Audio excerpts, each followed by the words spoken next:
기후위기 영향으로 홍수, 태풍, 폭염, 한파와 같은 극한 기후가 계속되고 있습니다. 이로 인한 인명피해도 늘고 있는데요. 인류와 모든 생명체의 생존을 위협하는 기후위기, 이제는 시민 개개인의 노력만으로는 극복이 쉽지 않다는 위기감도 고조되고 있습니다. 국가가 나서서 하루빨리 사회 재난 시스템 자체를 바꿔야 한다는 목소리가 높습니다. 김현정 기자가 보도합니다. 지난달 중순 전국의 집중호우로 인한 사상자가 80명을 넘어섰습니다. 집중호우가 끝나자마자 다시 폭염이 시작됐습니다. 연일 계속되는 폭염에 온열질환 사망자만 벌써 10명. 그야말로 살인더위입니다. 환경 전문가들은 이러한 극한 기후가 앞으로 더하면 더했지 나아지지 않을 것이라고 전망합니다. 올해와 같은 폭우, 폭염, 홍수, 가뭄 이런 것과 같은 자연재해는 계속해서 일어날 겁니다. 왜냐하면 기후위기는 이미 시작됐고 기후위기는 건강의 위기이기도 합니다.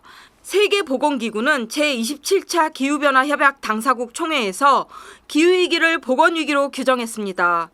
기후위기와 재난으로 인한 영향은 또 불평등합니다. 국내 온열질환 사망자 가운데 의료급여 수급권자가 일반적인 국민건강보험 가입자에 비해 4배나 많았다는 사실이 이를 방증합니다. 의료 전문가들은 기후변화로 인해 시민들은 온열질환을 비롯해 심혈관 질환과 감염병 등을 앓을 수 있고 홍수 등 재난 상황에서는 정신건강 문제로도 이어질 수 있다고 경고합니다. 완전히 찜통이니까 잠을 이루지 못하는 거예요. 그러다 보니까 자기 자신의 어떤 비관 같은 것도 많이 하게 되고, 그다음에 생활 처지에 대해서 그냥 왜 이렇게 살까라는 그런 거에 많이 빠지면서 그러한 삶을 포기하려고 하는 그런 거, 그다음에 살려고 하는 의지 같은 그런 것이 약해져요. 그래서 전문가들은 국가가 당장 나서서 기후위기 적응 대책을 시급히 수립 시행해야 한다고 목소리를 높입니다. 기후위기에 적극적으로 대응하고 있는 유럽에서도 적응 대책을 강화하는 방향으로 대책의 초점이 변화하고 있습니다. 정부의 온실가스 배출 감축 정책이나 개인컵 사용과 같은 시민 개개인의 노력만으로 해결될 수준이 아니라는 겁니다. 온실가스를 줄이는 건 지금보다 더 심각한 기후위기와 기후변화가 일어나지 않도록 하기 위한 것이기 때문에 이미 변해버린 기후 상황에 적응하기 위해서 시민들이 할 수 있는 노력은 사실 냉정하게 말하면 조심하는 것밖에 없어요. 기후위기 비상 상황에 맞춰 사회 경제의 전반적인 시스템 대전환이 필요합니다.